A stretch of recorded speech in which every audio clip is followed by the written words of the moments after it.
Salut à tous et j'espère que vous avez passé un agréable week-end. On se retrouve aujourd'hui pour la leçon numéro 6 intitulée « Comment lire un graphique ». D'ailleurs, à partir de cette vidéo, je t'invite à sérieusement prendre des notes. Je tiens à casser les mythes tout de suite. Les traders ne traitent pas sur des courbes comme celle-ci. Nous, nos graphiques vont plus ressembler à ça. Alors vous êtes en train de vous dire « Qu'est-ce que c'est ces bâtonnets rouges? Qu'est-ce que c'est ces bâtonnets verts? Je ne comprends pas ». Tout simplement, dans le monde du trading, on va les appeler les chandeliers japonais ou encore les bougies japonaises. Une bougie japonaise ressemble à ça. Et si nous suivons le sens de ces bougies, cela nous montre une courbe. Bref, une bougie japonaise, c'est quoi? C'est une représentation du cours sur les marchés financiers sous la forme de bougies. Mais alors, pourquoi on utilise les bougies japonaises et pas autre chose pour analyser nos graphiques? Tout simplement parce que les bougies nous donnent beaucoup plus d'informations. L'espace vert ou rouge de la bougie sera appelé le corps de la bougie. Et le trait noir que vous apercevez à l'intérieur de la bougie sera appelé la mèche.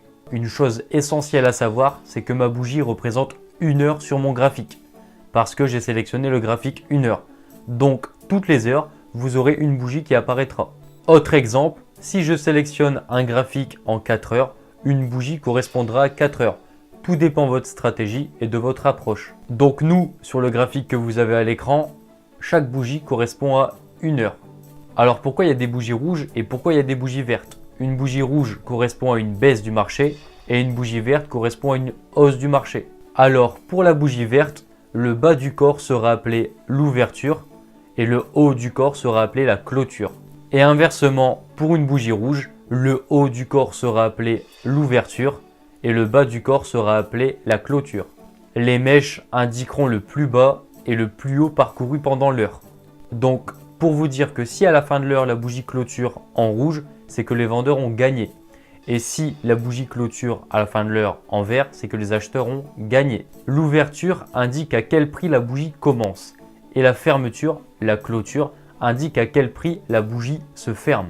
Donc, si la fermeture de la bougie se fait ici, l'ouverture de la prochaine bougie se fera au même endroit. Il faut savoir que pendant l'heure, la bougie se déplace. Elle grimpe, elle descend, elle stagne, voilà. Nous, ce qui va nous intéresser, c'est la clôture, voir ce qui se passe à la clôture de la bougie. Les mèches indiqueront la distance parcourue des bougies pendant l'heure. Exemple, ouverture d'une bougie. La bougie explose à la hausse et crée un grand corps vert. Arrivé à un certain niveau, la majorité des traders fermeront leur trade car ils auront atteint leur objectif. Ce qui veut dire que tous les acheteurs qui étaient présents pour faire exploser la bougie à la hausse ne seront plus présents avant la fermeture de la bougie. Donc le haut du corps de la bougie va commencer à diminuer. À la clôture de la bougie, donc à la fin de l'heure, la bougie peut potentiellement ressembler à ça, voire même clôturer en négatif. Juste pour vous expliquer que la mèche indique le plus haut et le plus bas parcouru dans l'heure.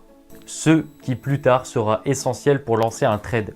Et si les acheteurs et les vendeurs sont égaux et qu'aucun des deux camps n'a pris le dessus avant la fin de la clôture, nous aurons une bougie sans couleur qui marque l'incertitude entre les acheteurs et les vendeurs. Un match nul. Alors pourquoi des bougies sont-elles grandes, d'autres petites? Tout simplement par rapport au volume. Le volume, c'est quoi? C'est la quantité d'acheteurs ou de vendeurs. Si personne n'achète l'actif, les volumes seront moindres. Par contre, si énormément de traders investissent dans un actif, les volumes seront plus conséquents.